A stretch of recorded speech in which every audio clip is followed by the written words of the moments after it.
नमस्कार, आपके साथ मैं हूं मीनाक्षी रजत और आप देख रहे हैं अपना फेवरेट डिबेट शो सबका हिसाब होगा। आज बात करेंगे लोकतंत्र के मंदिर में बैठ करके उन लोगों की जो डर की ऐसी खेती कर रहे हैं जिसका मकसद सिर्फ और सिर्फ नफरत की फसल काटना है। आज बात होगी अबू आजमी की, जिनका ताजा बयान है कि दाढ़ी टोपी वालों की जान को खतरा है और ये और कुछ नहीं है बल्कि आस्तीन का सांप पालने जैसा है। जब देश विकास की राह पर है तब मजहबी चश्मा पहनकर समाज को बांटने की ये कोशिश आग में घी डालने का काम कर रही है।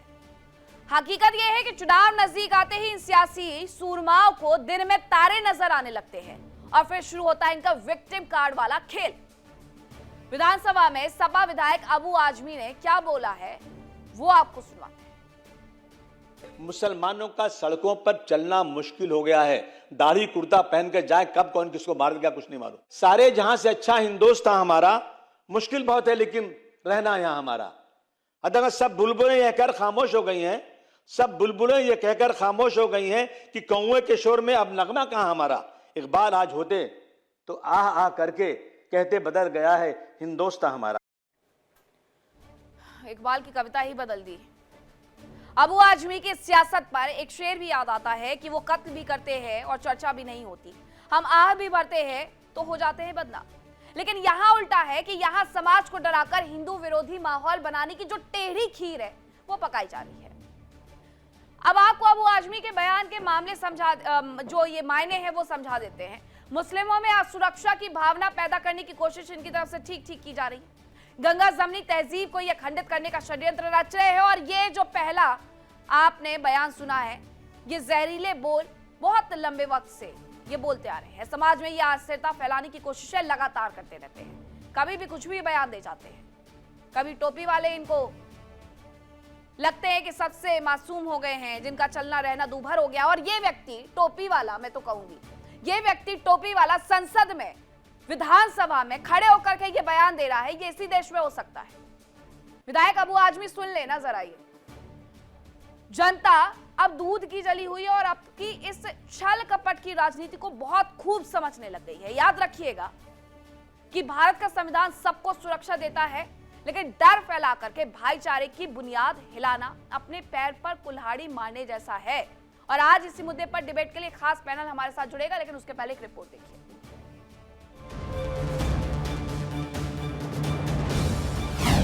अबू आजमी का नफरती बयान, सेफ नहीं मुसलमान। मुसलमानों का सड़कों पर चलना मुश्किल हो गया है। टोपी वालों को डर का संदेश, भाईजान का कैसा द्वेष। दाढ़ी कुर्ता पहन के जाए कब कौन किसको मार देगा कुछ नहीं मालूम। राजनेता के जिहादी बोल, हिंदू विरोधी माहौल। और अबू आजमी ने जो कहा है वो हकीकत है। मुसलमानों का राह पर चलना बहुत मुश्किल हो गया है। जब मुसलमान भारत में सुरक्षित नहीं हैं तो ये रहते क्यों हैं मुसलमान? भाई इनको पाकिस्तान जाना चाहिए, इस्लामाबाद जाना चाहिए। भारत में हर धर्म का सम्मान, फिर क्यों कट्टर जुबान।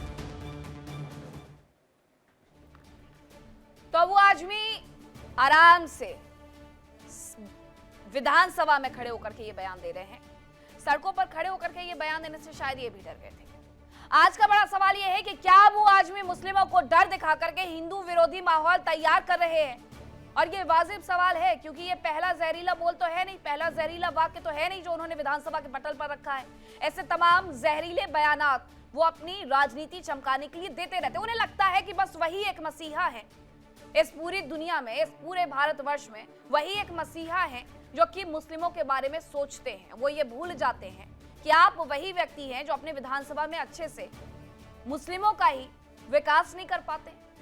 कौन कौन से मेहमान मेरे साथ जुड़ रहे हैं चर्चा करने के लिए आपका परिचय करवा देती हूँ। मेरे साथ महामंडलेश्वर स्वामी नवल किशोर दास जी, प्रवक्ता है अखाड़ा परिषद के। पंडित अजय गौतम जी थोड़ी देर में मेरे साथ जुड़ेंगे और पीरजादा तौकीर निजामी मेरे साथ जुड़े हुए हैं, मुस्लिम स्कॉलर हैं। इमरान खोखर भी मेरे साथ जुड़ेंगे, मुस्लिम स्कॉलर है। राहुल तालान थोड़ी देर में मेरे साथ मौजूद होंगे। शेखर कुमार राजनीतिक विश्लेषक है, वो भी मेरे साथ जुड़े हुए हैं। तो सबसे पहले मैं आप ही से पूछना चाहूंगी, पीरजादा तौकीर निजामी जी, डर तो नहीं लगा डिबेट में बैठने से? मीनाक्षी जी बहुत शुक्रिया। और मैं बड़ा आदर सम्मान करता हूँ और हमेशा से हम लोग डिबेटों में रहते हैं। हम लोग इस गंगा जमनी जो तहजीब वाला हमारा मुल्क है, इस मुल्क में रहते हैं और मुस्लिम समाज वो लोग हैं जो आपने देखा होगा, ये शहादत को चूमने वाले लोग हैं, ये डरने वाले लोग नहीं है। बिल्कुल। मुल्क के लिए, अपने वतन के लिए अपने आप को शहीद कर देते हैं, लेकिन वो किसी से डरते नहीं है। हाँ, डरने वाली बात ये जरूर मीनाक्षी जी मुझे नजर आ रही है कि आप देखिए तो किस तरह का देश बना दिया गया है। आज लोग सोचने पे मजबूर हो गए हैं कि एक चुना हुआ विधायक सदन में खड़े होकर बिल्कुल। ये चिंता व्यक्त करता हुआ नजर आ रहा है कि क्या मुस्लिम समाज के लोग इस देश में सुरक्षित नहीं है? क्या इस देश में जो मुस्लिम समाज के लोगों के खिलाफ नफरत फैलाई जा रही है, जो उनके साथ लिंचिंग की जा रही है, जो उनकी इबादत गाहों को तोड़ा जा रहा है, जो जिस तरह से एक माहौल बनाया जा रहा है, क्रिएट किया जा रहा है, उनमें भय और डर बनाया जा रहा है, तो मीनाक्षी जी कहीं ना कहीं ये भारत में हमारे भारतवासी जो गंगा जमनी तहजीब में मुस्लिम हिंदू सारे लोग रहते हैं, इनको चिंता व्यक्त करना पड़ेगी। इसमें चिंता सोचना पड़ेगा, आपको समझना पड़ेगा कि क्या वाकई में इस देश में इस तरह का नैरेटिव सेट किया जा रहा है, क्या इस तरह का माहौल बनाया जा रहा है। आप देखिए ना कि कहीं तुम अखलाक को मार देते हो, कहीं पहलू खान को मार देते हो, कहीं पे कितने लोग हैं, जुनेद हैं, नासिर हैं, और यहाँ महिलाएं बच्चियां सुरक्षित नहीं है। किस तरह का माहौल बनाना चाहते हो? ये देश इस तरह का 2014 से पहले का भारत नहीं था, इस तरह का देश नहीं था। आज लोग डरते हैं, भय है, लोग डरे हुए हैं, उनको लगने लगा है कि हम यहाँ पर सुरक्षित नहीं हैं। तो यह सुरक्षा की जिम्मेदारी किसकी है? कौन देगा सुरक्षा? आज सुरक्षा की जिम्मेदारी तो भारतीय जनता पार्टी, संघ और आरएसएस के हाथों में है, उनको देना चाहिए। भारत में जितने भी लोग रह रहे हैं, सारे समुदाय, सारे धर्म के लोग रह रहे हैं, और ये सारा गुलदस्ता है भारत। इस देश में अगर एक समुदाय भयभीत है और इस तरह की बातें करने के लिए मजबूर है, तो कम से कम हमारे देश में जो सरकार है, उस सरकार को उनको कम से कम ये दिलासा देनी चाहिए, उनको बताना चाहिए कि नहीं, इस तरह का भय का माहौल हम इस देश में बनने नहीं देंगे। बाबा अगर साहब ऐसा अम्बेडकर का होता, जरा मुझे ये बताइए, मीनाक्षी ये जी, ज्यादा जो तौकीर संविधान है निजामी जी, भारत। देखिए मैंने आपकी सारी बातें सुनी, इत्मीनान से सुनी। अब जरा इत्मीनान से आप मेरी बात सुनिए।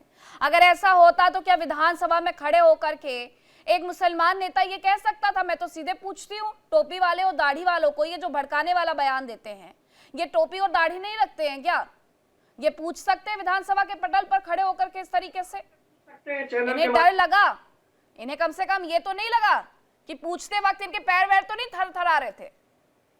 देखिए, मैं आपसे पूछना चाहता हूँ कि संसद भवन या विधानसभा में जैसे आर के नारे लगाए जा सकते हैं, वहां पर हिंदू राष्ट्र की बात की जा सकती है बहुत सारी। ये क्या, ये ठीक है?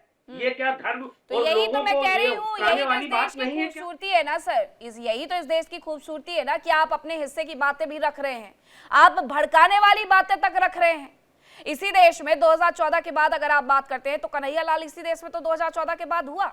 इसी देश में तमिलनाडु से लेकर के और न जाने पश्चिम बंगाल में कहां कहां तक कितने हिंदुओं की लिंचिंग कर दी गई, वो भी तो इसी देश में हुआ। उनके नाम इसलिए याद नहीं रहते हैं क्योंकि इतने ज्यादा है, बहुसंख्यकों को याद रखने की जरूरत क्या है?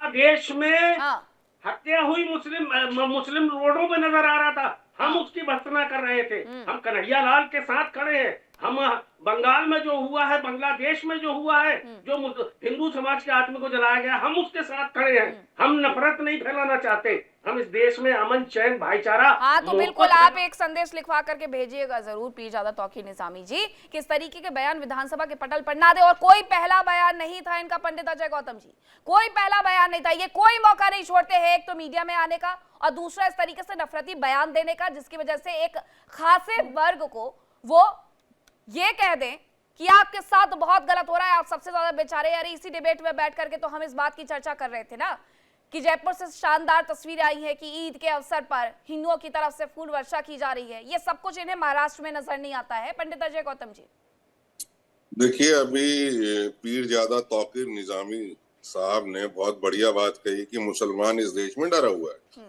तो मैं इस बात का बिल्कुल स्वागत करता हूँ। अगर मुसलमान इस देश में डरा हुआ है, अगर वो अपने आप को पाकिस्तान में, अफगानिस्तान में, ईरान में, सीरिया में, लेबनान में तुर्की में, अरब में, जहां सुरक्षित महसूस करता है वहां पर जा सकता है।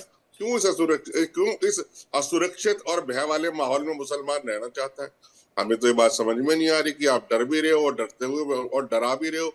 दूसरी इसमें सबसे जो इम्पोर्टेंट बात ये है कि इन्होंने 10 नाम गिना दिए कि भाई ऐसे ऐसे करके ये लोग मारे गए। भाई आपके पास 10 नाम थे, आपने गिना दिए, मेरे पास तो 1000 नाम है ना गिनाने के लिए। मैं 1000 नाम गिनवाऊंगा तो शो ही खत्म हो जाएगा।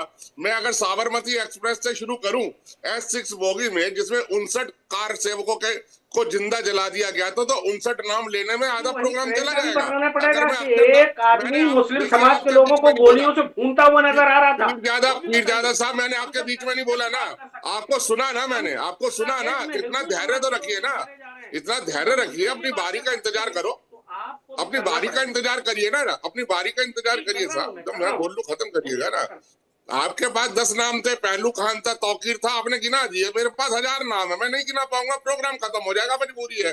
मैं प्रोग्राम नाम नहीं गिनवा सकता समझौता एक्सप्रेस में, मैं नाम नहीं गिनवा सकता कि आपने जो अक्षरधाम पर गोलियां चलवाई, मैं नाम नहीं गिनवा सकता सरोजनी नगर में जो बम फटे, मैं नाम नहीं गिना सकता बनारस में संकट मोचन के अंदर और दशाश्वमेध में जो बम फटे, मैं नाम नहीं गिना सकता, क्योंकि मेरे जो भाई मारे गए हैं वो हजारों में है। आपके जो मारे गए हैं वो उंगलियों पे गिने जा सकते हैं, तो इसलिए आपने उंगलियों पे गिन लिए, लेकिन मैं 1000 की लिस्ट लेकर नहीं बैठ सकता क्योंकि प्रोग्राम खत्म हो जाएगा। और दूसरी बात मैं बता दूं, अबू आजमी ने कहा कि महाराष्ट्र में दाढ़ी वालों के लिए डर है।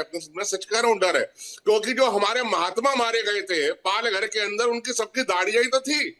जिनकी लिंचिंग करके मार दिया गया उनकी दाढ़ियां ही तो थी उन महात्माओं की, जिनको लिंच करके हाथ जोड़ते रहे महात्मा, गेरुआ वस्त्र पहने हुए थे, हाथ जोड़ रहे थे, अपने प्राणों की भीख मांग रहे थे, लेकिन उसके बाद भी उन्मादी भीड़ ने उनको मार दिया।